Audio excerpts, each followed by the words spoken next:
Un marqués viudo llevó a una campesina abandonada a su mansión por piedad, y lo impensable ocurrió. Esta historia de romance de época se desarrolla en Bordeaux, Reino de Francia, en el año 1774. El amanecer se arrastraba con lentitud sobre los campos exteriores de Bordeaux, húmedo y espeso como una manta de lana empapada. El polvo del camino, pegado a la tierra por el rocío de la noche, se levantaba con torpeza a cada paso. Una figura solitaria lo cruzaba, descalza, con la falda desgarrada hasta las rodillas y los cabellos oscuros cayendo enmarañados sobre los hombros. Annette Moreau no levantaba la vista. Cada zancada era una extensión de la noche anterior. Un escape mudo, una huida sin destino. Llevaba horas caminando, quizá más. Había perdido la cuenta después de que la echaron de la casa donde había servido durante casi un año como aprendiz de costurera. Las imágenes volvían sin tregua, como una punzada constante. La voz aguda de Madame Roussel, acusándola sin mirarla a los ojos. El rostro del maestro torcido por la desaprobación silenciosa. Las criadas, reunidas en la escalera, como si observaran una ejecución pública. El relicario de oro había desaparecido, sí, pero nadie se molestó en buscarlo. Fue más sencillo señalar a la muchacha sin apellido, sin parientes, sin defensa. Bastó una frase. Ella lo tomó. Lo vi en su mesa. Y las puertas se cerraron detrás de ella con un golpe que aún resonaba en su pecho. Había dormido malamente bajo un cobertizo abandonado la noche anterior, con el vientre vacío y los dedos entumidos por el frío húmedo. Ahora, la vergüenza comenzaba a mezclarse con el hambre, y el hambre con la fatiga, como un veneno lento. Sus pies, cubiertos de polvo, temblaban bajo su propio peso. Cada paso parecía más lento, más forzado.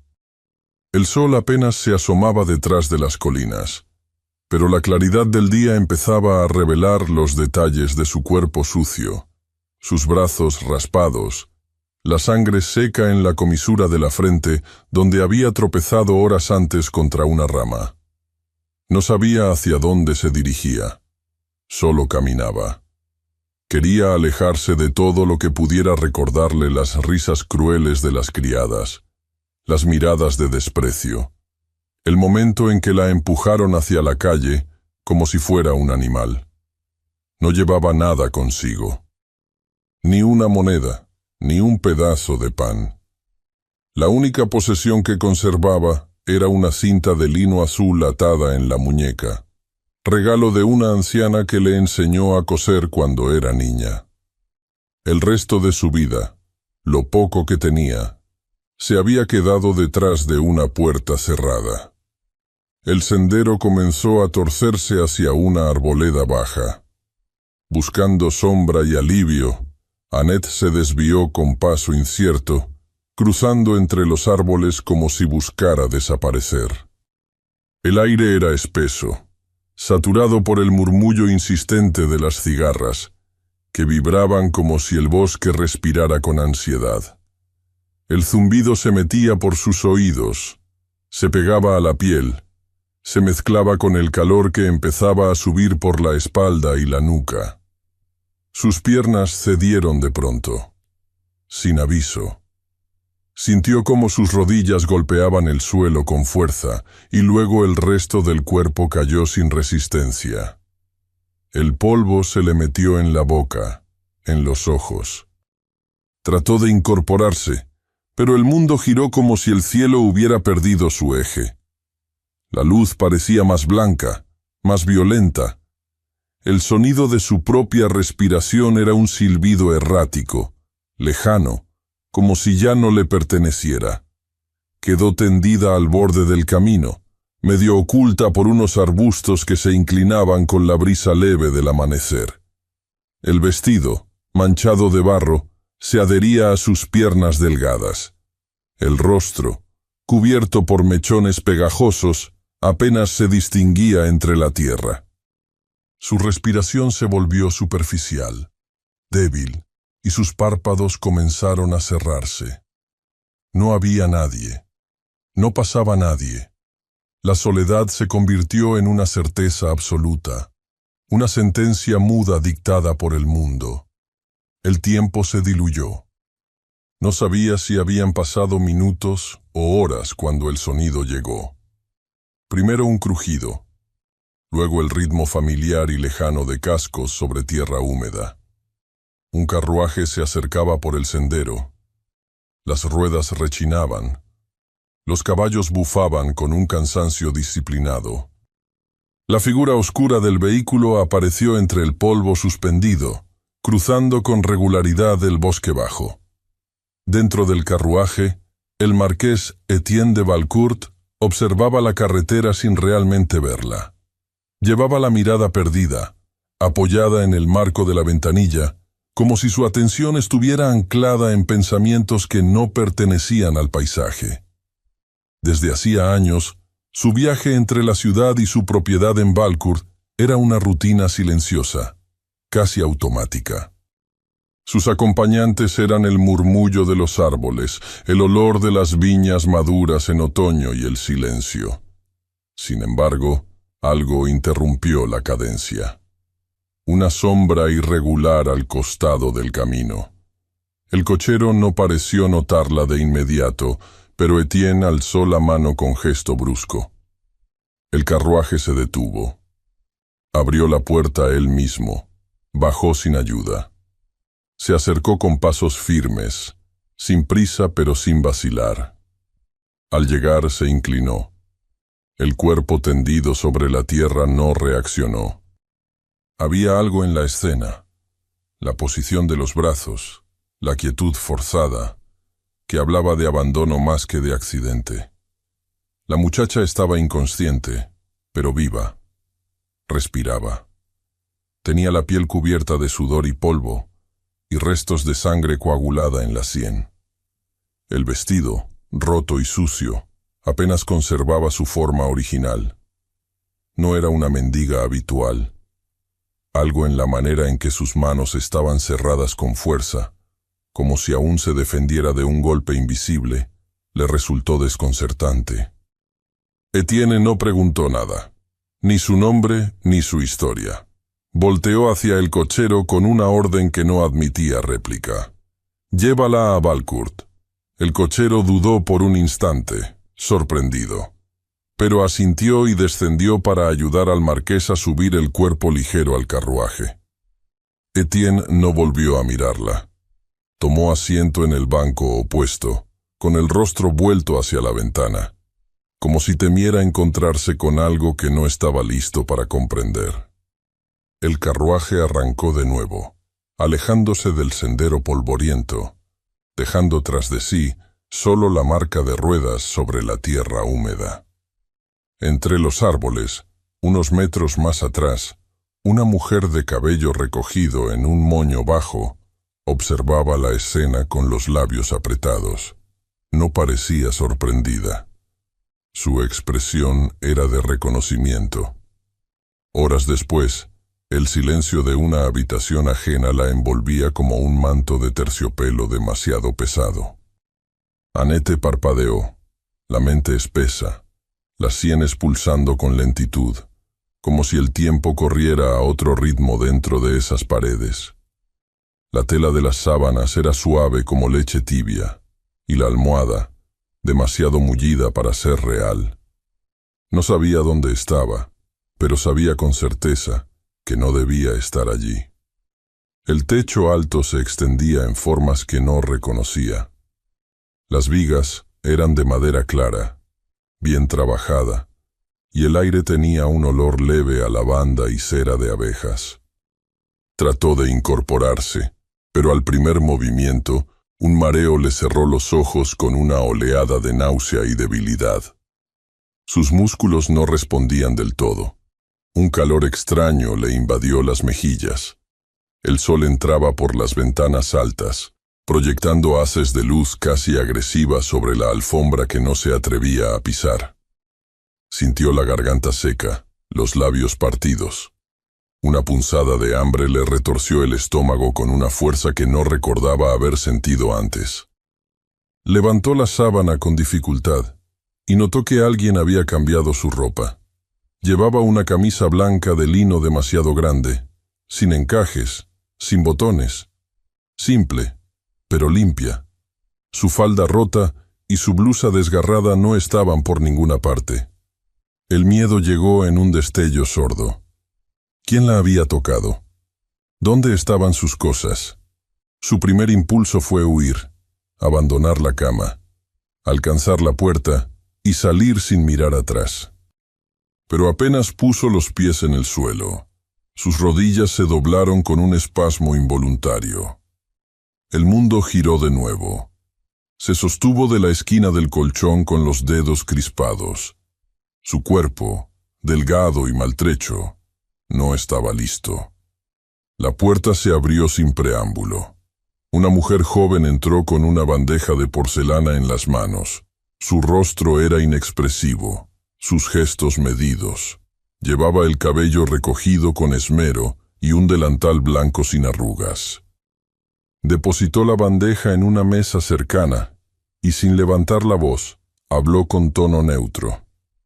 El marqués ordenó que permaneciera aquí hasta su completa recuperación. Annette no respondió. La miró en silencio, como si tratara de entender qué significaban esas palabras en realidad. El marqués. La frase flotaba como una sentencia sobre su cabeza. ¿Quién era ese hombre? ¿Qué deseaba de ella? La doncella se retiró sin esperar una respuesta. Cerró la puerta con suavidad, pero Annette escuchó el clic sordo de la cerradura, aunque no había sido accionada. Era libre, en apariencia, pero sabía, con la certeza que tienen los que han vivido entre puertas cerradas y palabras medidas, que no era más que una prisionera bien instalada. Se obligó a comer algo. La sopa estaba tibia, espesa, con trozos de zanahoria y puerros. Había pan fresco, mantequilla, un pequeño racimo de uvas. Comió lentamente, con los dedos temblorosos, como si temiera que el alimento se desvaneciera en su boca. El cuerpo empezó a responder mejor, pero su alma seguía en alerta. No entendía por qué alguien como ella había sido alojada en un cuarto con muebles lacados, una silla tapizada con terciopelo, y un ventanal con vista directa a los jardines. Aquella no era una habitación de servicio, era un espacio reservado para invitados, para damas de familia, no para una costurera acusada de robo. Cuando la tarde comenzó a teñir el cielo de tono sepia, los pasos resonaron en el pasillo, unos pasos distintos, más firmes, acompasados. Se detuvieron frente a la puerta. Ella se tensó, con los dedos enredados en la tela de la falda improvisada. La puerta se abrió. Él no llevaba capa ni guantes. Su camisa blanca tenía las mangas enrolladas hasta los codos, y su cabello oscuro mostraba señales del viento. Entró con un gesto que no buscaba permiso. Se detuvo junto al umbral, sin moverse más allá. El marqués Etienne de Valcourt tenía el porte de quien ha sido criado para ser obedecido. Alto, delgado, con la espalda recta como una espada. Pero su rostro no era severo, tampoco amable. Parecía más bien agotado, como si la vida le hubiera arrebatado el entusiasmo mucho antes de lo permitido. Annette no bajó la mirada. Sus ojos se encontraron y algo vibró en el aire. Ella no lo hizo por desafío. No tenía fuerzas para fingir humildad. Solo quería entender qué hacía él allí. ¿Por qué la había traído a su casa, a su habitación, a su espacio? ¿Por qué la trataba como algo más que una carga? Él rompió el silencio primero. Preguntó si se sentía mejor, si recordaba lo que había pasado. Ella respondió con monosílabos, sin añadir detalles. No mencionó su nombre, ni la casa de los Roussel, ni el relicario perdido. Dijo que se había caído, que no tenía a dónde ir. que no necesitaba nada más. Él volvió a insistir. Su tono era mesurado, pero no cálido. Quería saber de dónde venía, si alguien la buscaba, si había alguien que supiera que estaba viva. Ella respondió con evasivas, envolviendo la verdad con una capa de indiferencia. No por astucia, sino por costumbre. Había aprendido desde muy pequeña que decir demasiado era invitar al desprecio. Él la observó con atención. Había una tensión oculta en su mandíbula, una lucha interna que no verbalizaba. No entendía a esa muchacha. No se comportaba como ninguna otra. Ni lloraba, ni pedía, ni agradecía. Solo lo miraba con unos ojos oscuros que parecían saber demasiado. Esa mezcla de altivez silenciosa, orgullo involuntario y fragilidad física lo desconcertaba. Y lo irritaba, en partes iguales. Ella, por su parte, sentía como algo en su interior comenzaba a endurecerse. No le debía nada. No quería deberle nada. Sabía que en casas como esa, toda caridad tenía una cuenta oculta. Cuando él se marchó, no lo siguió con la mirada. Se quedó sentada, las manos sobre el regazo, mirando hacia la puerta cerrada. Las horas siguientes transcurrieron lentas, densas. En los pasillos, las criadas susurraban. El sonido de los cubiertos en el comedor, las pisadas sobre la madera encerada, los ecos de una conversación que no podía oír. Todo tenía el ritmo contenido de una casa vigilante. Madame Charpentier, el ama de llaves, no apareció en persona, pero su presencia se sentía como una sombra que cruzaba los muros. El hecho de que la joven hubiera sido colocada en una habitación del ala este no era solo inusual, era inaceptable. Y no tardarían en llegar los murmullos disfrazados de preocupación, que el marqués estaba actuando por impulso, que se estaba exponiendo a un escándalo, que olvidaba su compromiso con una dama de sangre limpia y apellido intocable. Annette no lo sabía con certeza, pero lo intuía. Todo en esa casa estaba construido sobre jerarquías invisibles. Ella era una grieta en el mármol. Cuando cayó la noche, el aire se volvió más denso. El cielo se pintó de azul profundo y las estrellas comenzaron a parpadear sobre el jardín. Annette se levantó con lentitud.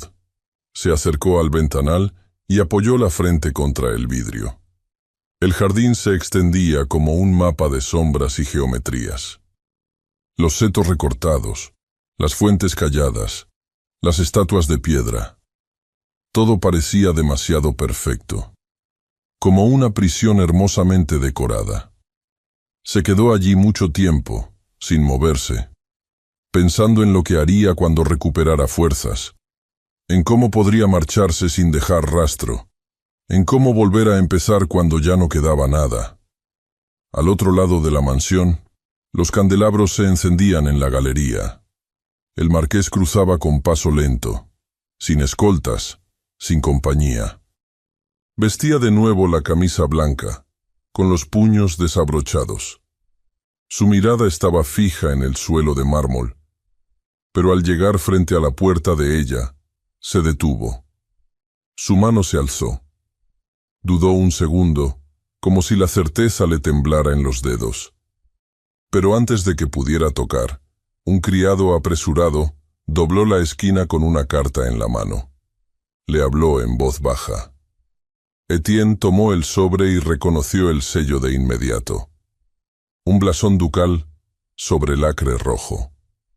Rasgó el borde con un gesto preciso. Leyó el contenido de la misiva y su rostro, normalmente imperturbable, perdió el color.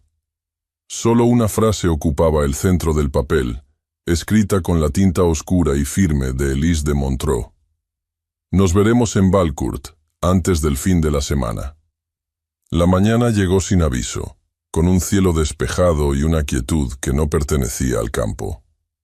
El aire, sin embargo, no era ligero. Se respiraba denso, como si cada partícula arrastrara el peso de algo inminente. Desde temprano, los pasillos de Valcourt se activaron en silencio. Pasos suaves, puertas entreabiertas, órdenes susurradas. No eran los sonidos cotidianos del servicio. Eran los movimientos cuidadosos de quienes sabían que la casa estaba por recibir a personas cuyo juicio era más afilado que cualquier cuchillo. Etienne de Valcourt caminaba por la galería norte con las manos entrelazadas detrás de la espalda, los hombros tensos y el rostro más hermético que de costumbre. Había leído la carta una docena de veces durante la noche. No era una amenaza directa, pero tampoco era una invitación. Élise de Montreux venía con la decisión de su familia respaldándola como un ejército invisible. El compromiso entre ambos, retrasado durante demasiado tiempo con la excusa del luto, ya no podía posponerse sin provocar sospechas, burlas o escándalo. Y Etienne lo sabía. Sabía lo que significaba recibirla en Valcourt después de tanto tiempo.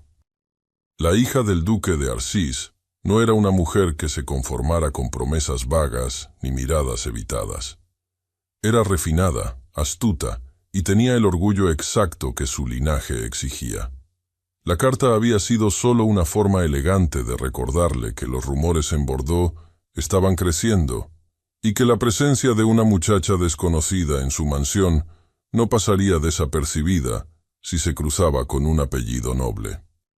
En los pisos inferiores, los criados limpiaban candelabros, sacudían cortinas y revisaban el estado de las flores en los floreros.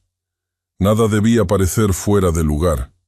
Incluso las habitaciones del ala este fueron repasadas por completo, como si el polvo pudiera delatar secretos. Madame Charpentier daba instrucciones con tono bajo, pero firme. Sus ojos parecían observarlo todo sin moverse, en especial la puerta cerrada del cuarto donde se encontraba Annette. Ella, ajena a la tormenta silenciosa que se cocinaba en la casa, recibió esa mañana un vestido sencillo pero nuevo, de algodón gris claro, con un delantal blanco bordado en el borde. También le fue entregado un pequeño bastidor con un encargo de bordado en lino para la biblioteca del marqués. El mensaje que lo acompañaba era escueto. Podía trabajar allí, pero no debía salir de su habitación sin permiso, y mucho menos sin compañía. La doncella asignada a ella, una joven de rostro inexpresivo, la guió más tarde hasta el invernadero cuando pidió algo de aire fresco. Lo hizo sin emitir juicio, aunque sus ojos parecían medir cada paso de Annette. El invernadero era cálido, lleno del olor espeso de la tierra húmeda y las hojas nuevas. El cristal empañado dejaba filtrar la luz como si todo estuviera sumergido bajo agua. Por un instante, Annette respiró más tranquila. El encierro de su cuarto empezaba a desgastarla más que el recuerdo de su expulsión. Se acercó a una mesa de trabajo y al intentar mover una maceta, su mano tropezó con un objeto pequeño y brillante, oculto entre las herramientas de jardinería. Lo levantó con cuidado. Era un retrato en miniatura, pintado con precisión exquisita. Una mujer joven, de cabello dorado recogido con perlas, la miraba desde el óvalo de marfil con expresión distante. Vestía de blanco, con una postura perfecta y los labios cerrados en una línea que no revelaba ternura. En el marco de oro, apenas visible, estaba grabado un nombre: Élise, 1772. Annette sintió un estremecimiento. El objeto pesaba más que el oro que lo rodeaba. Lo devolvió a su sitio con el corazón palpitando de forma extraña. No era necesario preguntar quién era, ni por qué esa imagen había sido olvidada, o quizá escondida, en un rincón poco transitado. Comprendió de golpe que su presencia allí no tenía ninguna lógica salvo la del capricho. Que la diferencia entre ella y la mujer del retrato no era solo el apellido, la educación o el linaje. Era que una pertenecía a ese mundo y la otra apenas sobrevivía en los márgenes. Esa noche, sin embargo, cuando pensó que todo en la casa evitaba su existencia, volvió a encontrarse con el marqués. Fue en la galería del ala oeste, cuando el silencio comenzaba a extenderse como una bruma. Ella salía del salón de costura con el bastidor entre las manos, y él, al parecer, regresaba de la biblioteca. Se encontraron en medio del pasillo largo, entre las sombras de los candelabros que apenas oscilaban. Ninguno de los dos se movió de inmediato. Parecían sorprendidos, aunque no incómodos. Él la saludó con voz baja, como si no quisiera que el pasillo escuchara. Ella respondió con un gesto de cabeza, pero contra toda lógica, comenzaron a hablar. Primero sobre el trabajo del día, sobre la tela que le habían encargado. Luego, sin saber cómo, sobre cosas que ninguno había dicho en voz alta. Annette le contó, sin buscar compasión, que aprendió a leer sola, que solía copiar las letras de los carteles de carne y vino que colgaban en el mercado, que a veces, cuando nadie la veía, se robaba un pedazo de papel y lo guardaba como si fuera una joya. Le hablaba con una mezcla de vergüenza y orgullo que no podía ocultar. Y él escuchaba, no con la condescendencia de quien escucha una anécdota curiosa, sino con un silencio atento que decía más que cualquier palabra. Él, sin proponérselo, le habló de su madre, una mujer reservada que solía pasar tardes enteras bordando pañuelos que luego regalaba sin decir a quién. Contó cómo una vez la encontró llorando en la capilla de la casa cuando aún era niño, y cómo nunca entendió por qué, hasta años después, cuando se dio cuenta de que su matrimonio había sido una transacción más, disfrazada de promesa. Fue una conversación imposible, que no debió ocurrir, pero que existió, tan real como la cercanía de sus voces en la penumbra. Cuando se despidieron, fue sin ceremonia. Cada uno volvió por caminos opuestos, pero ambos sabían que algo había cambiado, aunque no podían decir qué. Al amanecer siguiente, la casa volvió a despertar con movimientos precisos. Esta vez no era preparación, era llegada. Desde una de las ventanas del piso alto, Annette observaba el camino de grava que conducía a la entrada principal. El cielo estaba claro, las nubes aún deshilachadas por la luz dorada. Una berlina oscura, con herrajes brillantes y cortinas de terciopelo, avanzaba con elegancia por la curva final.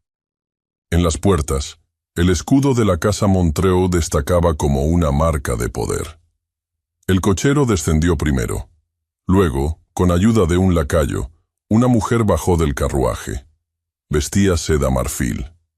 El vestido ajustado al talle, los guantes de encaje y un sombrero adornado con plumas finas. Su caminar era medido, sus gestos suaves, como si el mundo girara alrededor de ella. No dudó al subir los escalones. Ni siquiera miró hacia los lados. Annette no apartó la vista.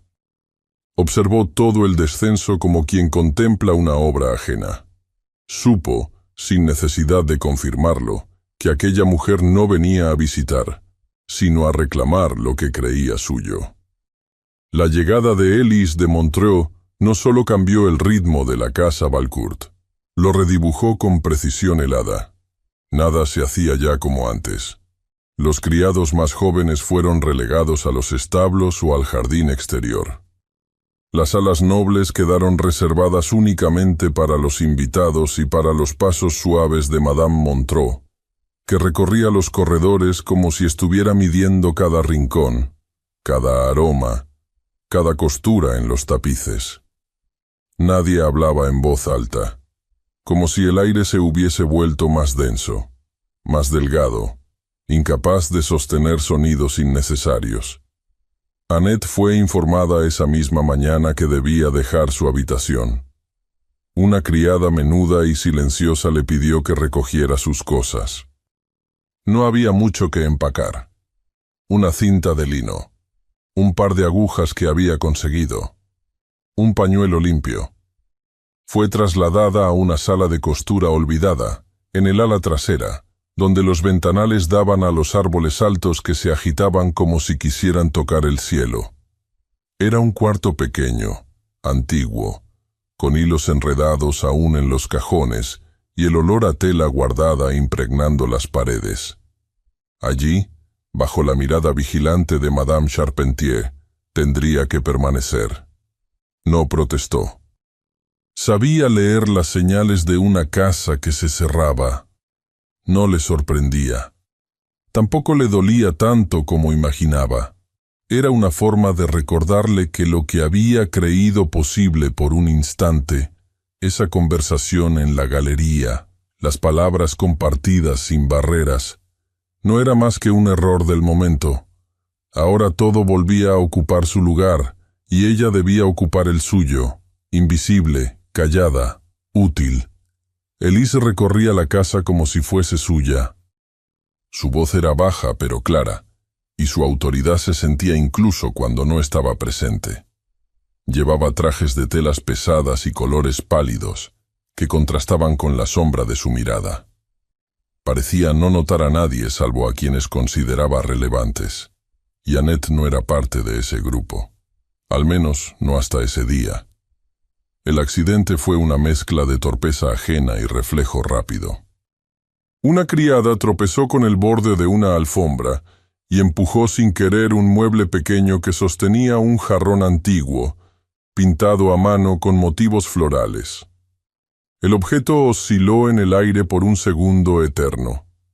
Annette, que justo pasaba con una canasta de telas, soltó todo y se lanzó hacia adelante, atrapando el jarrón entre sus manos con una agilidad inesperada. Elise, que presenciaba la escena desde la escalinata del salón contiguo, se detuvo. La observó con detenimiento, como si intentara decidir qué acababa de presenciar. Luego se acercó. Sus tacones sonaban suaves pero decididos contra el mármol. «Tienes buenos reflejos», comentó con neutralidad, sin esperar respuesta. Miró la canasta que Annette había dejado caer, y luego su vestido, sencillo y sin pretensión. No parecía reconocerla como algo más que una trabajadora cualquiera. Después, sin presentarse, sacó de entre sus manos un pañuelo delicado y lo extendió. «Este bordado necesita restauración», dijo. «Es parte de un juego de tocador de mi familia. La puntada es antigua. Quiero que la copies con exactitud». Se lo entregó como si fuera un mandato menor. Annette asintió con una leve inclinación de cabeza. No preguntó nada. Sabía que lo correcto era aceptar, hacer el trabajo y desaparecer. Horas más tarde, ya instalada nuevamente en el invernadero, Annette trabajaba con la concentración que solo las manos conocen. El sol se filtraba por los cristales empañados, lanzando líneas cálidas sobre la mesa de madera y sobre sus dedos que danzaban sobre la tela como si tejieran algo más que hilos. El mundo exterior parecía detenido. Solo el sonido sutil de la aguja atravesando el lino rompía el silencio. Etienne la encontró así. Había salido a caminar sin rumbo por la mansión, buscando un respiro que no lograba encontrar en los salones adornados con sonrisas forzadas. Al cruzar frente al invernadero, se detuvo sin saber por qué, y al verla no pudo avanzar. Se quedó observando desde la entrada, sin anunciarse. La luz delineaba su perfil con una precisión imposible. Sus hombros estaban relajados, su rostro tranquilo, casi sereno. No era la misma joven desconfiada que recogió del camino, o quizás sí, y él apenas ahora empezaba a verla. Ella percibió su presencia, pero no levantó la vista. Siguió bordando, como si el trabajo protegiera algo que no podía nombrar. Solo cuando el silencio se alargó demasiado, dijo algo sin mirarlo. Extraño el olor del pan recién horneado, el que hacían en la aldea al amanecer.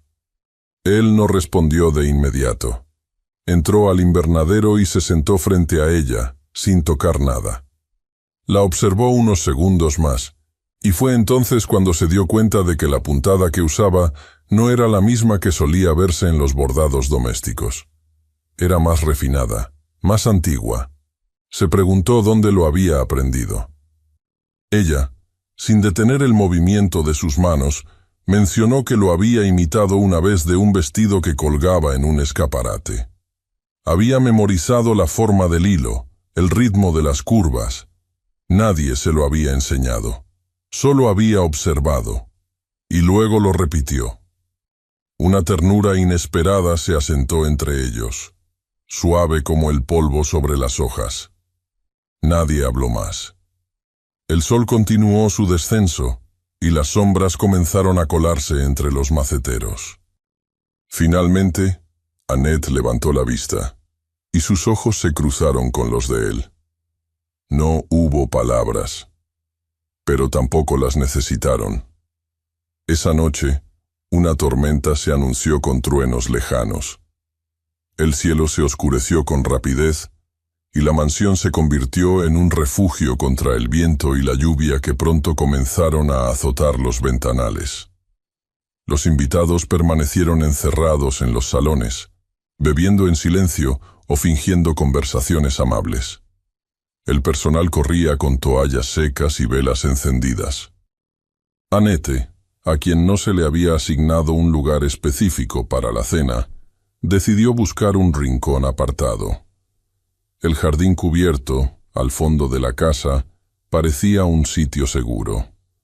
Allí, rodeada de helechos y piedras húmedas, encontró un asiento bajo el pabellón de rosas. El techo de vidrio vibraba con las gotas. El aire olía a tierra mojada, a pétalos cerrados, a algo que parecía infancia. Pero pronto, el frío traspasó su ropa. Estaba empapada, y al moverse para regresar, se dio cuenta de que la galería estaba cerrada por dentro. La puerta que usó antes ya no abría. Golpeó una vez. Nada. Dos. Nada. No gritó. No era su estilo. No supo cuánto tiempo pasó. Solo que sus dedos comenzaban a entumecerse y que el temblor en sus brazos ya no era discreto. Pensó en quedarse ahí, esperar a que alguien la encontrara, o a que amaneciera. Pensó en todo lo que había perdido, en todo lo que nunca tuvo. Entonces, del otro lado del cristal, una figura apareció. Era él. Etienne abrió la puerta con fuerza, sorprendido de verla ahí, empapada, abrazando sus rodillas. Se acercó con rapidez. No dijo nada. Se quitó la capa y se la puso sobre los hombros. Sus dedos rozaron los de ella al ajustarla, y el contacto fue como una chispa muda. Se quedaron inmóviles. El sonido de la lluvia era lo único que hablaba. Y en ese instante suspendido, al fondo de la galería, una figura femenina apareció entre las sombras. Elise los observaba, y su expresión no dejaba dudas de que no olvidaría lo que había presenciado. Los días siguientes a la tormenta no trajeron alivio. El cielo, aunque despejado, parecía más bajo, más pesado, como si supiera lo que ninguno de los habitantes de Valcourt se atrevía a decir. Elise de Montreux no volvió a mencionar la escena que había presenciado. No hubo reproches ni preguntas veladas. Sin embargo, todo en ella cambió. Sus visitas a la biblioteca se hicieron más frecuentes, y su presencia más imponente. Sus palabras, aunque suaves, comenzaron a llevar filo. En las conversaciones con Etienne, introducía sin esfuerzo alusiones a la boda, a las fechas posibles para el anuncio público, al equilibrio político que su matrimonio garantizaría entre la casa Valcourt y el ducado de Arcis. Hablaba de su vestido nupcial, de la iglesia donde su madre se casó, de los invitados esperados en la recepción. No exigía, solo sugería. Pero cada sugerencia tenía el peso de una orden. Etienne la escuchaba, sentado junto al fuego, los codos apoyados en los brazos de su sillón. Su rostro no mostraba desacuerdo, pero tampoco compromiso. Contestaba con frases cortas, evasivas, con una cortesía medida que se iba tornando en ausente. Su mente, cada vez que Élise hablaba de alianzas y futuros compartidos, se desplazaba sin control hacia la imagen de Annette, sentada bajo la luz del invernadero, con los dedos manchados de hilo y una expresión de concentración que lo había desarmado. Élise notó esa desconexión. La notó como una brisa helada que entraba por una ventana mal cerrada. Y aunque no lo mencionó, endureció su trato, volvió más rígidas sus sonrisas y más precisas sus observaciones. Empezó a conversar más con Madame Charpentier y menos con Etienne. La tensión no se decía en voz alta, pero se respiraba en cada rincón de la casa. Annette, por su parte, fue retirada del ala noble sin explicación. Una criada le indicó que debía recoger sus cosas. Nadie explicó por qué. Solo le señalaron un cuarto en los pasillos bajos, donde dormían las doncellas más jóvenes. El espacio era angosto, con paredes de piedra y una cama demasiado corta. Aceptó sin quejarse. Sabía que preguntar era inútil. Comprendía que su sola presencia incomodaba, que lo que fuera que había florecido entre palabras y silencios debía marchitarse antes de que se volviera peligroso. El rumor de su cercanía con el marqués comenzó a crecer. Las miradas se volvieron más largas, los susurros más frecuentes. Algunas criadas la observaban con recelo, otras con desdén apenas disimulado. Madame Charpentier evitaba cruzarse con ella. La nueva posición que ocupaba dentro de la casa no era formalmente inferior, pero lo era en todo lo demás. Annette lo aceptó como un recordatorio útil de lo que nunca debió olvidar. No pertenecía a ese mundo. Volcó su atención al trabajo. Terminó el bordado que Élise le había encargado con una precisión dolorosa. Cada puntada era una forma de olvidar, de enterrar. Pero cuando llegó el momento de entregarlo, se negó a hacerlo en persona. Le pidió a una doncella que lo llevara. No deseaba volver a ver aquellos ojos helados. No quería ser medida ni comparada, mucho menos compadecida. Intentaba evitar al marqués. Si escuchaba pasos en el pasillo, se detenía. Si lo veía desde lejos, tomaba otra ruta. Pero lo que no podía evitar eran sus propios pensamientos, que regresaban una y otra vez a la noche de la tormenta, al roce de sus dedos, a la capa sobre sus hombros, al silencio que había dicho más de lo que ella estaba lista para entender.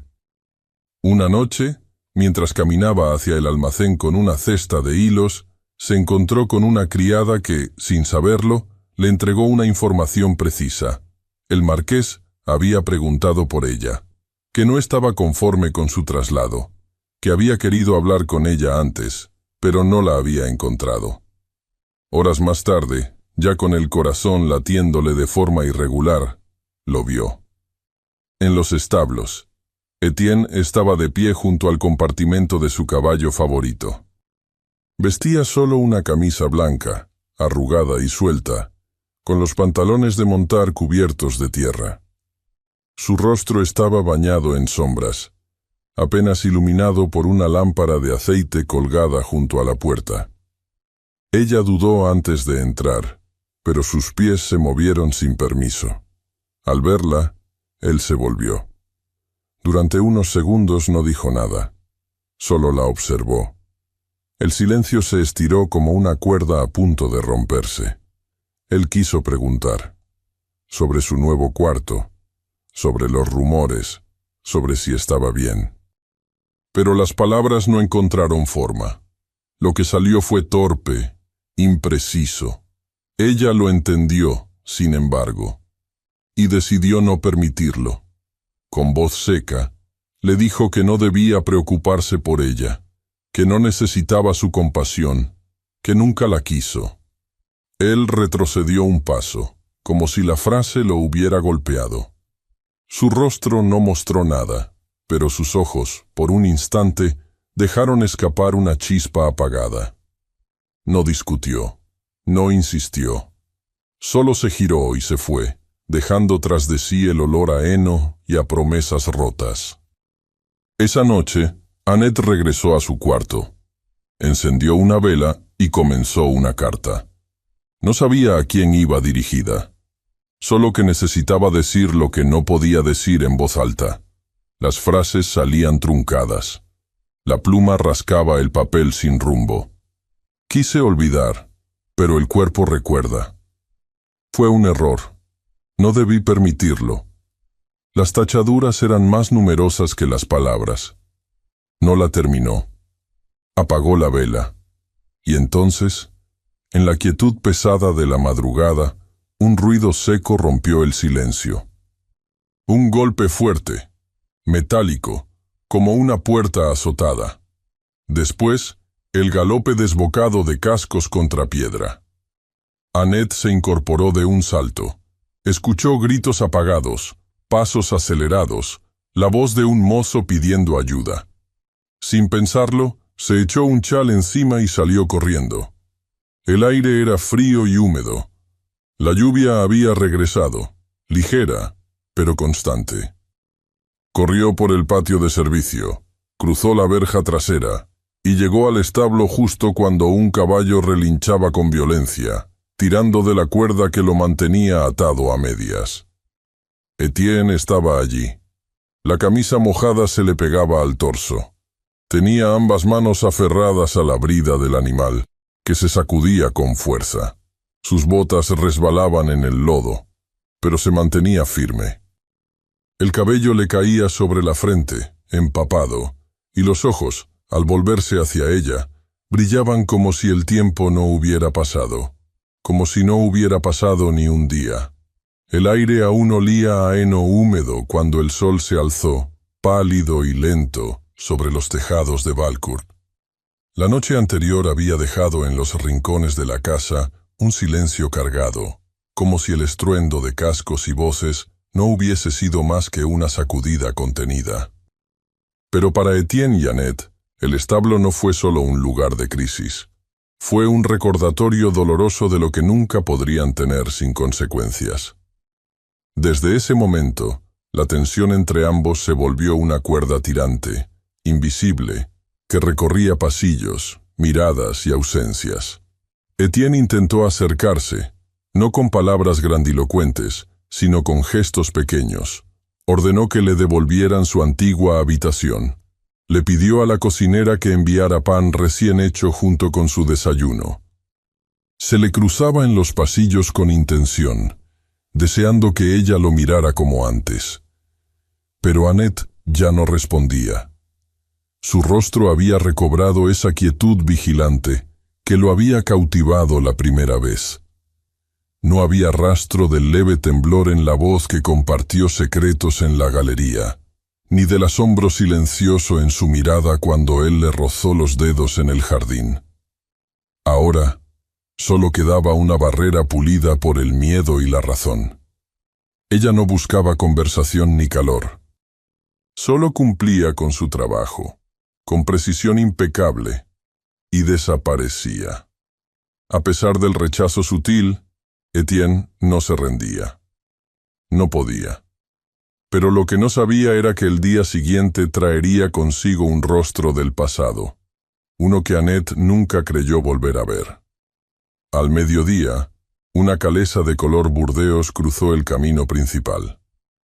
De ella descendió una mujer alta, de figura erguida y expresión serena.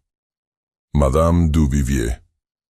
Había sido, en tiempos lejanos, la única figura maternal que Annette conoció.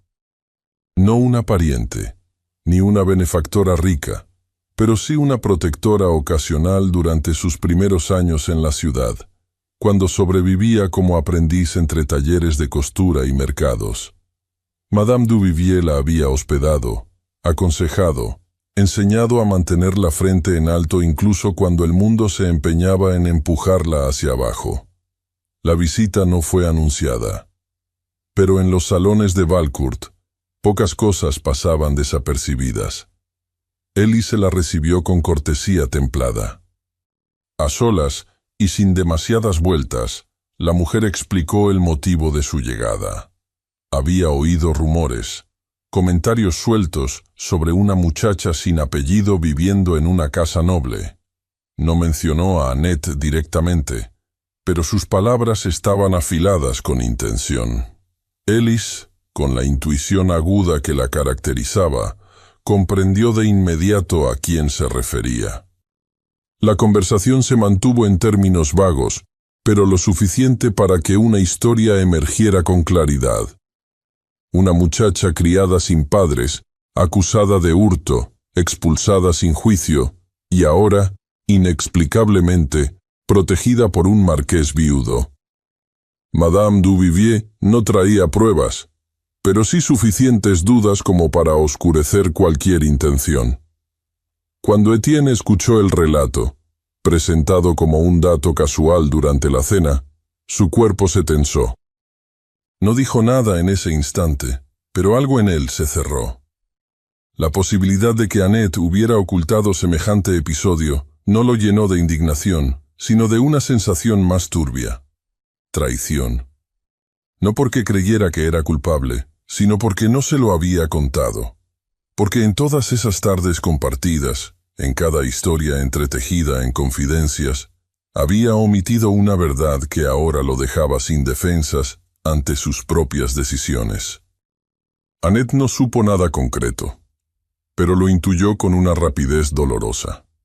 Lo notó en sus pasos, en su voz más medida, en el modo en que dejó de buscarla con la mirada, en los saludos que se volvieron formales.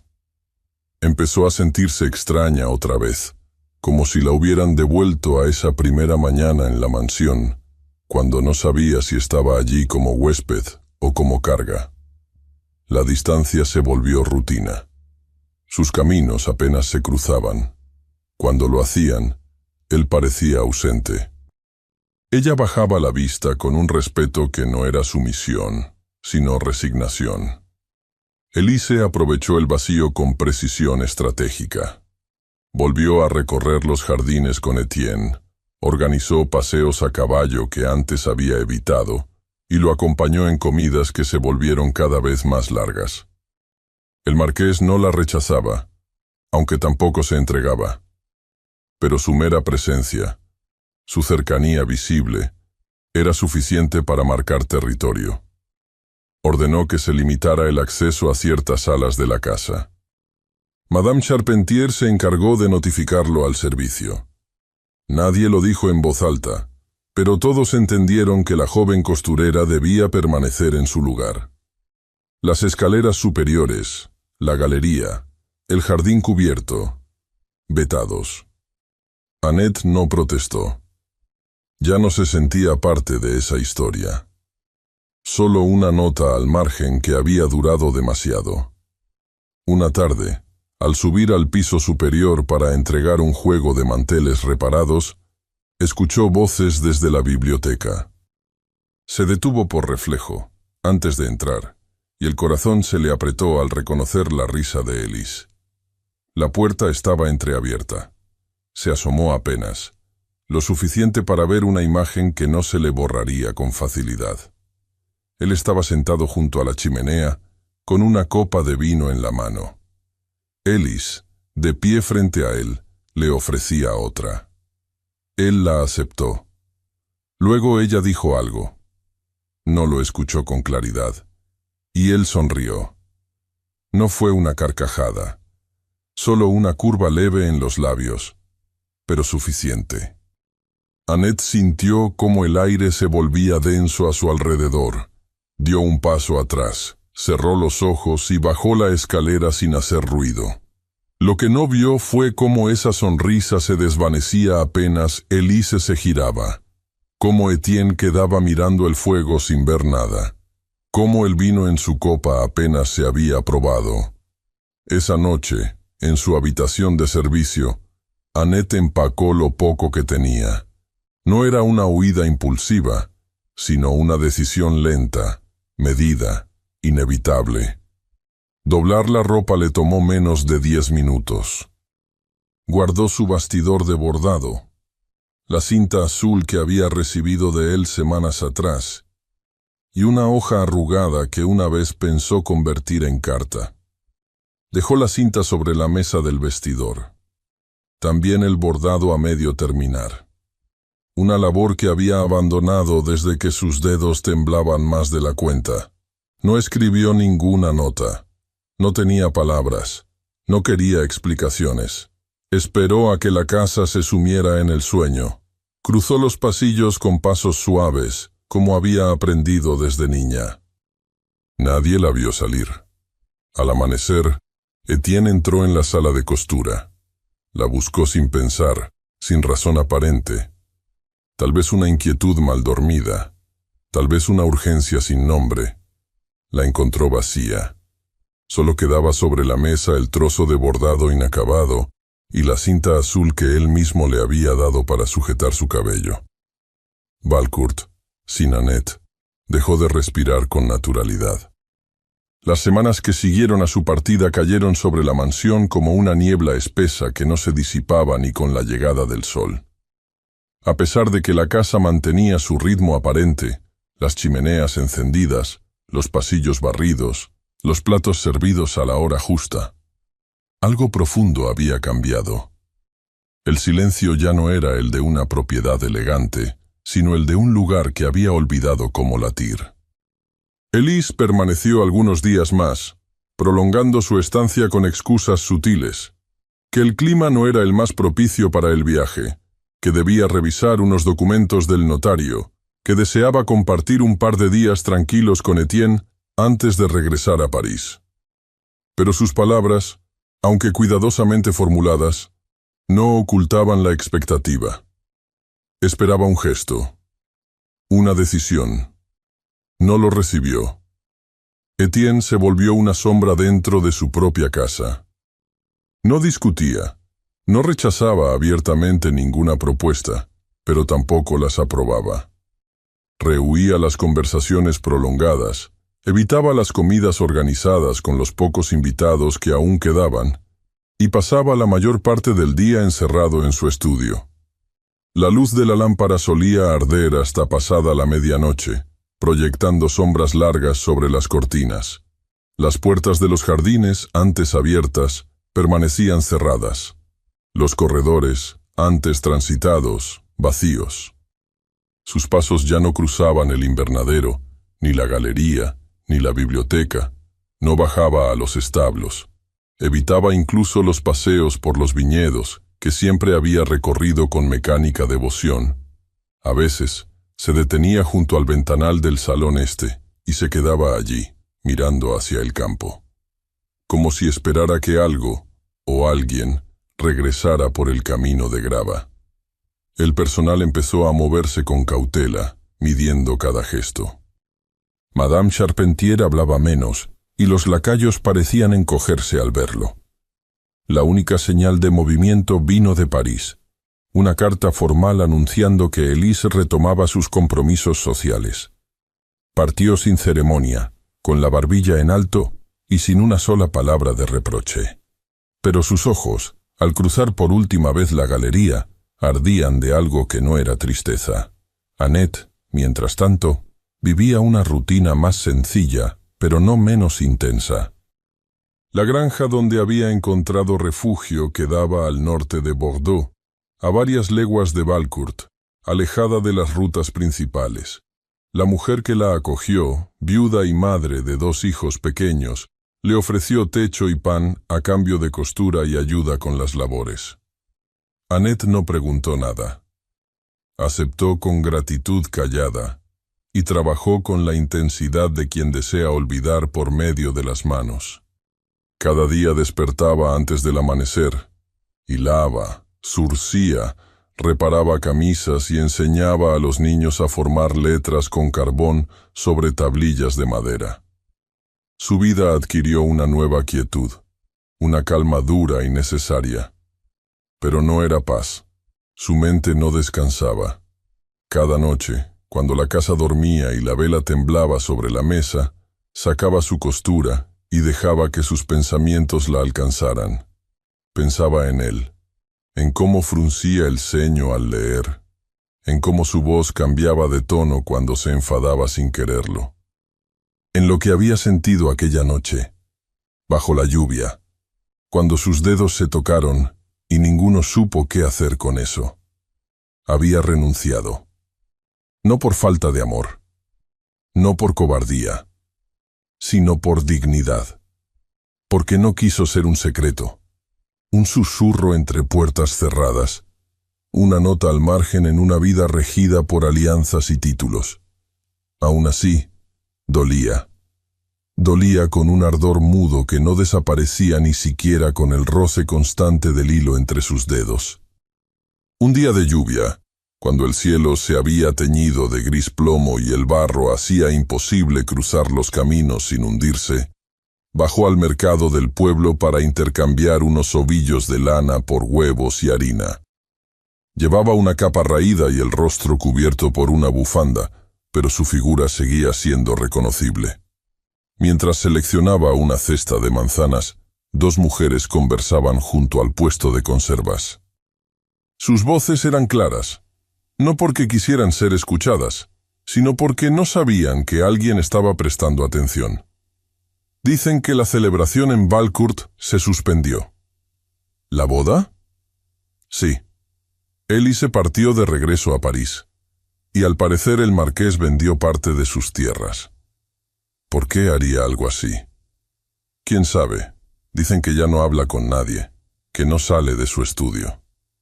¡Qué desperdicio! Tan buen partido. Annette se quedó inmóvil, con una manzana en la mano. No se giró. No intervino.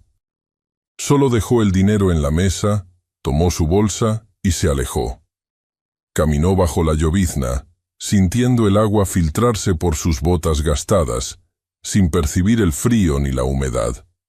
Una pregunta se formaba, insistente, como una gota que horada la piedra. ¿Por qué habría vendido sus tierras? Esa noche no cenó. Se sentó frente al fuego, sin bordar, sin leer, sin dormir. La mujer de la granja le preguntó si estaba bien. Ella asintió con una sonrisa tan delgada que apenas existió. Y cuando todos se retiraron, permaneció despierta, abrazando sus rodillas, con el corazón latiendo despacio, pero con fuerza. Un golpe suave en la puerta la sobresaltó. Ya era tarde, demasiado. Al abrir, encontró a un joven mensajero empapado, con las mejillas enrojecidas por el viento. Le tendió una caja pequeña, de madera clara, sellada con hilo encerado. Annette la tomó con manos que temblaban. Esperó a estar sola, sentada en la mesa, antes de romper el sello. Al abrirla, el mundo pareció detenerse. Allí, sobre un lecho de tela blanca, descansaba el relicario, aquel por el que había sido acusada, el que le costó su nombre, el que la había expulsado del único lugar que conocía, y junto a él, doblada con cuidado, una nota. Solo contenía una frase. Nunca debí haber dudado.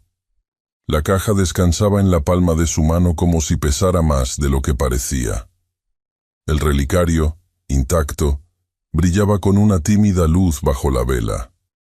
Annette lo sostuvo con los dedos extendidos, como si temiera que al cerrarlos desapareciera. Aquel objeto, tan pequeño y tan devastador, había sido el centro de su vergüenza, de su exilio. Lo había dado por perdido, por robado, por usado en su contra. Y ahora estaba allí, devuelto sin condición, acompañado por una sola línea escrita con trazo firme. Nunca debí haber dudado. Sabía quién la había escrito, no por la letra, que no reconocía, sino por lo que no estaba dicho. Solo Etienne habría tenido acceso al relicario. Solo él sabía lo que eso significaba para ella, y solo él podría haber comprendido lo que implicaba devolverlo. No era una disculpa, era una redención. Pasó los días siguientes en una mezcla de silencio y desvelo. Durante las horas de luz, seguía trabajando en la granja, enseñando a los niños, cosiendo remiendos. Pero por la noche, bajo la lámpara de aceite, abría la caja una y otra vez, como si necesitara confirmar que seguía allí, que no había sido un sueño. La visita llegó una mañana en que el campo estaba cubierto por una niebla espesa. Una mujer elegante, de cabello gris perfectamente recogido, descendió de un carruaje sencillo pero impecable. Llevaba un abrigo azul oscuro, guantes de encaje y una mirada que combinaba gentileza con firmeza. Se presentó como la señora Delacour.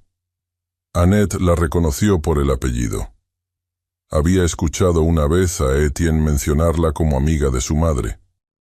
No era familia, pero su cercanía con los Valcourt era evidente en su presencia.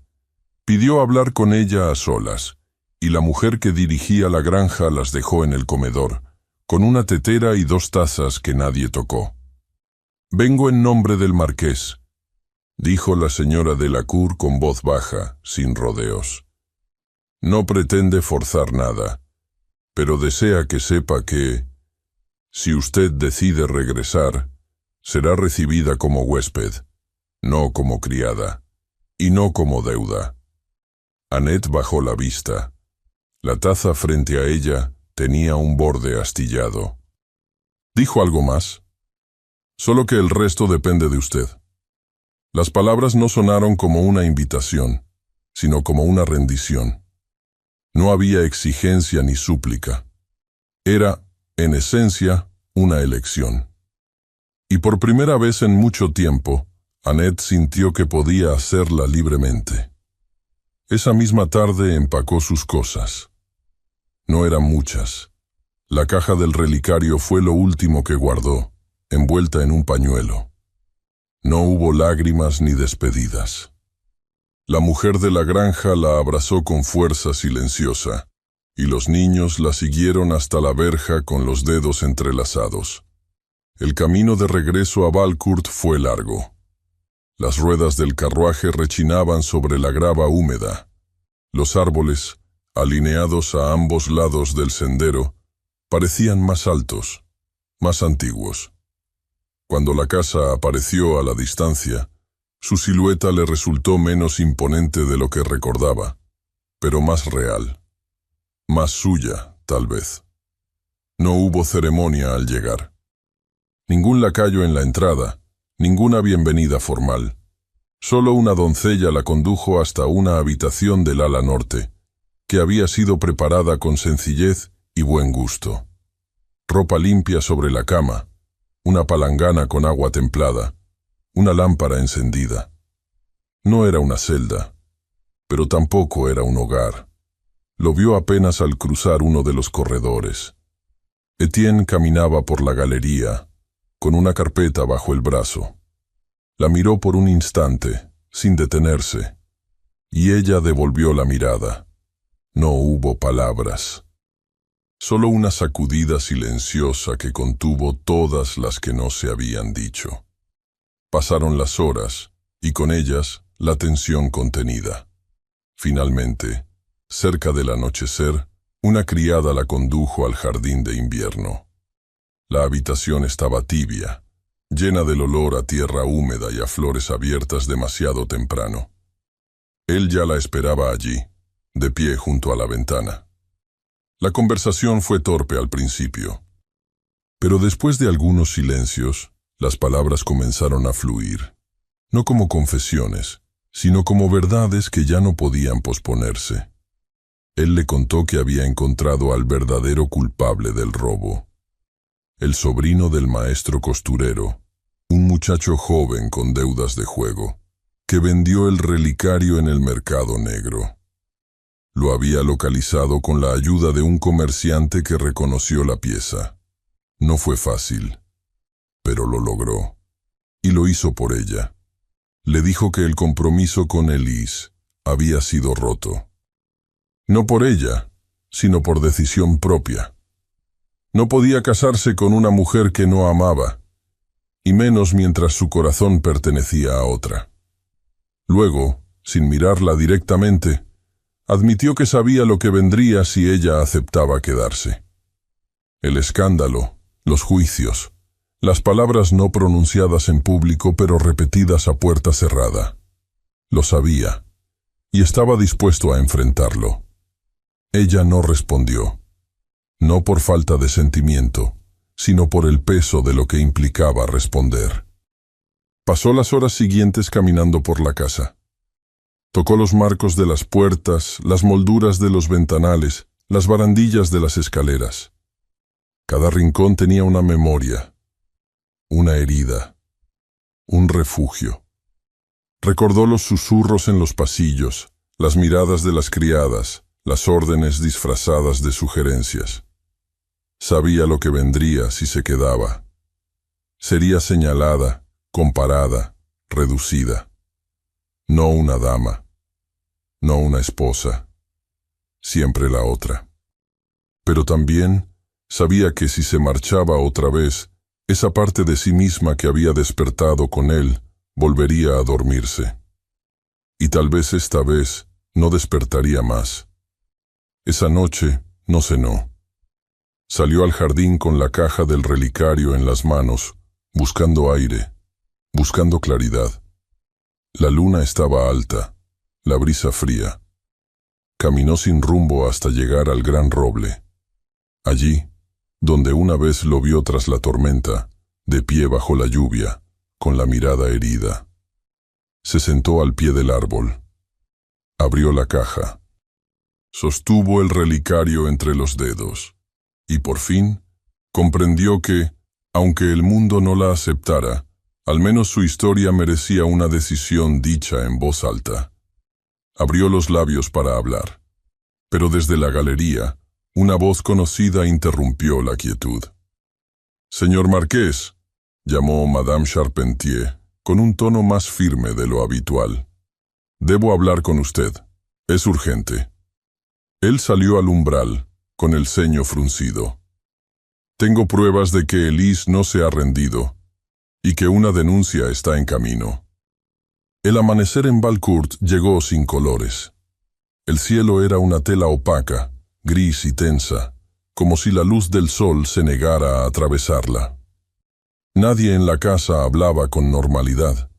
Los pasos eran más medidos, las puertas se abrían con mayor cautela. El silencio parecía haber aprendido a escuchar.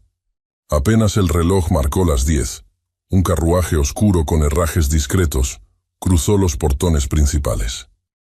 De él descendió un hombre de edad incierta, vestido con sobriedad absoluta, acompañado por un maletín de cuero gastado y una expresión impenetrable.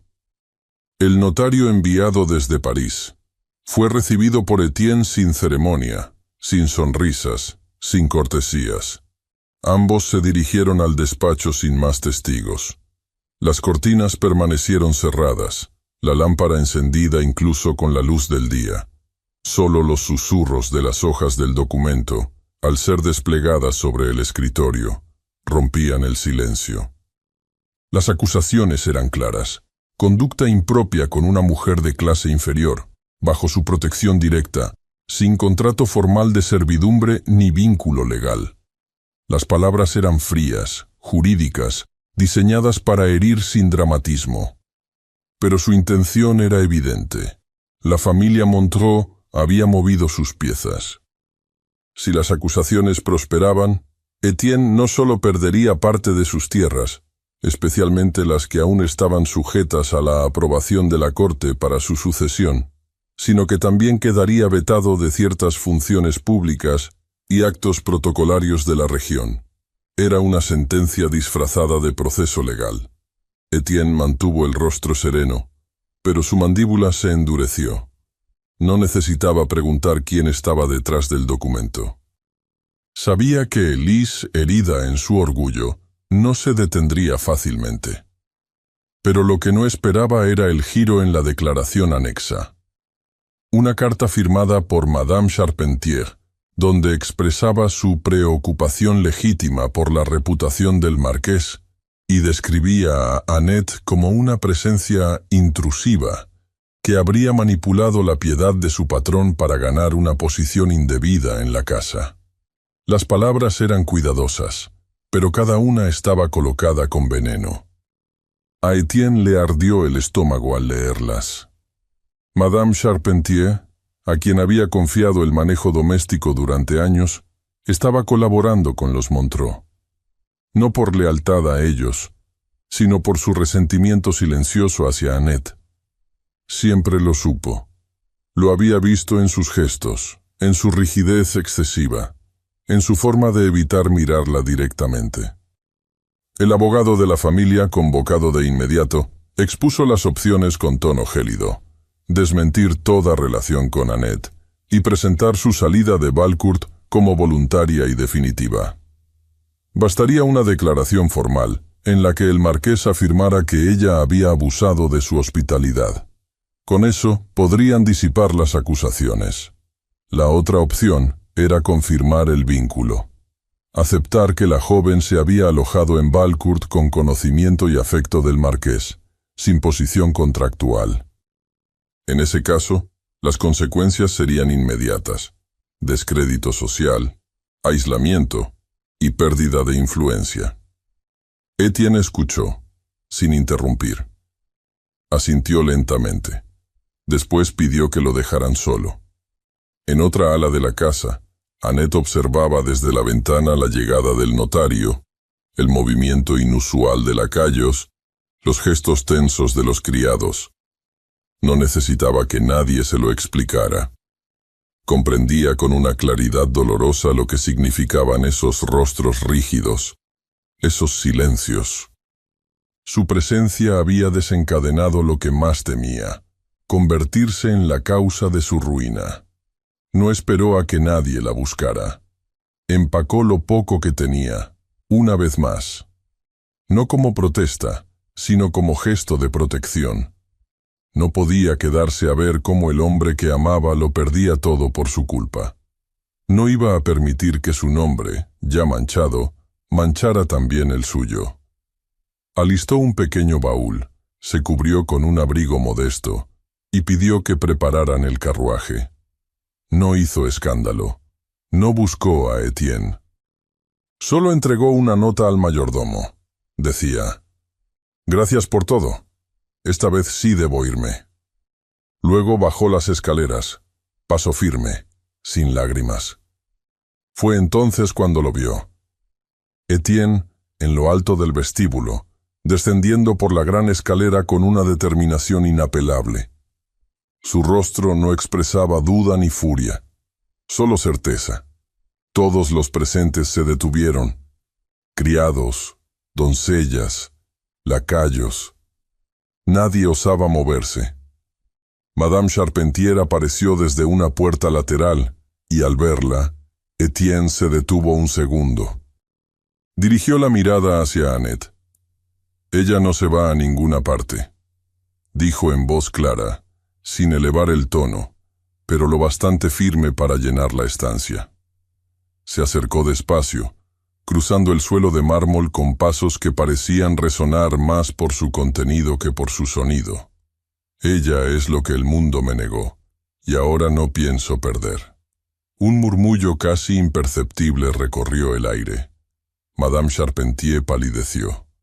Una criada se llevó la mano a la boca. Nadie dijo una palabra. Annette, con el alma suspendida, no supo qué hacer. El carruaje esperaba. Su equipaje estaba a un paso. Pero allí estaba él, nombrándola ante todos. No como una carga, no como una vergüenza, sino como elección. En los días siguientes, el escándalo corrió con rapidez por Bordeaux. En los salones, se hablaba con asombro de la joven que el marqués había acogido, y de su insólita decisión de desafiar abiertamente a los Montreux.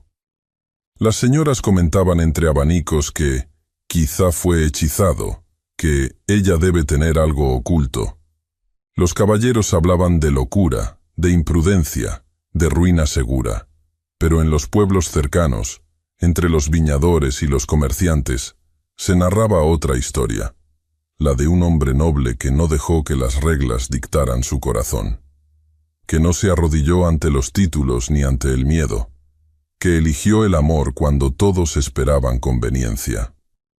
El antiguo capellán de la familia Valcourt, retirado desde hacía años, pidió ser recibido. Llegó al anochecer, con pasos lentos, pero la mirada encendida. Habló con Etienne a solas, y al salir, pidió que se le preparara la capilla para la mañana siguiente. Nadie preguntó por qué. Días después, una carta sellada fue entregada a la casa Montreux. En ella, Etienne declaraba su voluntad de afrontar las consecuencias, pero advertía que cualquier acción legal sería respondida públicamente. Que las declaraciones de Madame Charpentier no solo eran inexactas, sino que podían ser refutadas, que tenía testigos y documentos, y sobre todo, voluntad de resistir. La respuesta no tardó, discreta, sin escándalo. La denuncia fue retirada. Esa noche, en la galería iluminada por candelabros, Annette caminó junto a Etienne en silencio. No necesitaban hablar. Sus pasos se acompasaban como si hubieran nacido para ello. Al llegar al vestíbulo, él se detuvo, la tomó suavemente de los brazos y por primera vez, sin reservas, la abrazó. El gesto no fue impetuoso ni urgente. Fue firme, contenido, como un puerto encontrado tras una larga tormenta. Pero el momento no duró. Un lacayo entró corriendo con el rostro pálido. Llevaba en las manos una carta lacrada con el escudo real. Se la entregó al marqués. Etienne rompió el sello, leyó en silencio, y al terminar, levantó la vista. «Nos han convocado a la corte», dijo en voz baja, mirando a Annette. «Debemos presentarnos en París y explicar nuestra unión frente a la nobleza». Pasaron algunos meses desde que la carta del rey llegó a Valcourt, y el mundo, aunque no cambió de forma visible, se transformó en la vida de Annette y Etienne. París los recibió con el escepticismo de una ciudad que observa desde arriba, con los ojos bien abiertos y las manos cruzadas sobre la boca. Los salones hablaron, las miradas se alzaron, y las sonrisas más peligrosas fueron las más amables. Pero no fueron derrotados. Con ayuda de algunos aliados discretos, nombres que no se mencionaron en voz alta, pero cuyos gestos pesaron más que cualquier título, lograron defender su elección sin doblarse. El juicio al que se enfrentaron no fue legal, sino social, y supieron desde el primer día que no podían aspirar a una aceptación plena. Pero entre el desprecio y el respeto hay un punto intermedio que, cuando se alcanza, se convierte en un tipo especial de libertad, la tolerancia. Fue suficiente. Al regresar a Valcourt, encontraron la casa envuelta en una calma nueva, distinta. No era resignación, sino madurez. Ya no quedaban preguntas en los pasillos, ni juicios escondidos entre las miradas. El escándalo había pasado como una tormenta. Dejó barro, ramas rotas, pero también una tierra más fértil. Decidieron, sin necesidad de pactos escritos, abandonar los protocolos que no les pertenecían. Etienne reorganizó las tierras. Cedió parte de sus viñedos a campesinos locales, hombres que llevaban generaciones trabajando bajo otros nombres.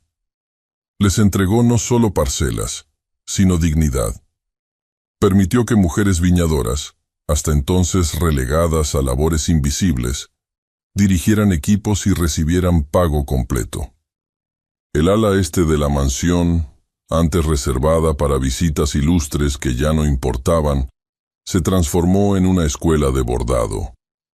Allí, Annette enseñaba, no solo puntadas antiguas, sino cosas más sutiles, a sostener la aguja con seguridad, a leer las letras que una vez aprendió copiándolas del mercado, a comprender que las manos también podían levantar a otras. No aceptó títulos. No fue marquesa, ni madame, ni dama. Pero su nombre empezó a circular en boca de la gente con una reverencia diferente. Ya no era Annette la protegida. Era Annette de Valcourt. No por un apellido adoptado, sino porque había hecho de ese lugar una tierra nueva. Los niños del pueblo pasaban corriendo frente a la verja sin temor. Las campesinas se detenían a dejar cestas de fruta en la entrada. Las criadas más jóvenes la saludaban sin desviar los ojos. Ella no cambió su forma de vestir ni su manera de hablar. Pero su porte, su claridad al caminar por la galería, al dar órdenes sin levantar la voz, al escuchar sin juzgar, hizo que el respeto no fuera una concesión, sino una consecuencia. Con el tiempo, el recuerdo de su origen se volvió raíz, no un peso, sino una base. Era la hija de nadie, la aprendiz echada de un taller, la joven que caminó descalza por los caminos de Bordeaux. Y sin embargo, allí estaba, en el centro de una casa que ya no le exigía nada más que ser. Las diferencias de clase, aunque aún perceptibles, perdieron filo. No desaparecieron, pero dejaron de ser fronteras. Ya no definían quién podía amar a quién, ni quién tenía derecho a pertenecer. Una tarde de vendimia, con el sol cayendo sobre los campos como un manto de miel, Annette caminaba por el jardín. El aire olía a uva madura, a tierra removida y a flores silvestres. El jardín había sido transformado también. Ya no estaba hecho de arbustos geométricos ni estatuas frías. Ahora crecían margaritas, lavanda, amapolas que no respetaban líneas. Era un jardín para respirar, no para admirar. Llevaba en brazos a su hija, envuelta en una manta de lino blanco. La niña dormía con el puño cerrado, el cabello oscuro pegado a la frente. Annette caminaba sin prisa, con la cabeza inclinada sobre ese pequeño cuerpo, como si el mundo entero se hubiera reducido al ritmo de esa respiración tibia. Desde el umbral de la casa, Etienne la observaba. Tenía una mano apoyada en el marco de la puerta y la otra cruzada sobre el pecho. Su rostro, sereno, la seguía con la misma intensidad con la que la había mirado aquella primera vez, al borde del camino, entre el polvo y la luz incierta del amanecer. Solo que ahora no había sorpresa, solo certeza. No hubo palabras. No hacían falta promesas, ni finales escritos con letra dorada. No esperaban eternidades, ni cuentos cerrados. Solo tenían lo que habían elegido, un amor que no se justificaba, que no pedía permiso, que no temía. Y en medio de los viñedos dorados, bajo el cielo claro de una tarde cualquiera, todo estaba en su lugar. Muchas gracias por haber escuchado esta historia hasta el final. Esperamos que te haya emocionado tanto como a nosotros al contarla. Nos encantaría conocer tu opinión. ¿Qué te pareció la historia? Déjanos un comentario contándonos desde dónde nos escuchas y qué fue lo que más te gustó. Califica esta historia del 0 al 10. ¿Qué nota le pones? Si disfrutaste esta historia, no olvides suscribirte al canal y dejar un like como muestra de apoyo. Eso nos motiva mucho a seguir creando y compartiendo más historias llenas de emociones y aprendizajes. Y antes de despedirnos, queremos recordarte que en la pantalla final aparecerá una recomendación de otra historia emocionante y encantadora. Si quieres disfrutarla, solo haz clic en el video. Muchas gracias nuevamente por estar aquí, y nos vemos en la próxima historia.